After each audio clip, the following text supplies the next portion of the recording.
Hey iPhone fans, struggling to install iOS 18? Don't worry, I've got you covered. First things first, make sure your iPhone has enough storage. iOS 18, like all major updates, takes up several gigabytes. To check, head over to Settings, then General, and tap on iPhone Storage. Here you'll see a breakdown of what's eating up your space. Got a lot of big files or apps you don't use? It's time for a cleanup. You can delete large files or offload unused apps right from this menu.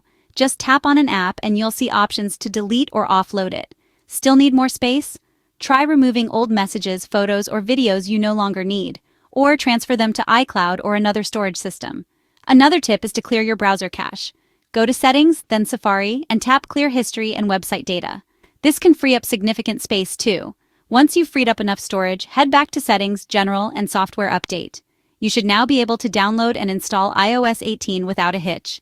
Remember, always back up your iPhone to iCloud or your computer before starting the update. Just in case anything goes wrong, you'll have all your data safe and sound. That's it. Now you're all set to enjoy the cool new features of iOS 18. If you found this helpful, don't forget to like and subscribe. Thanks for watching.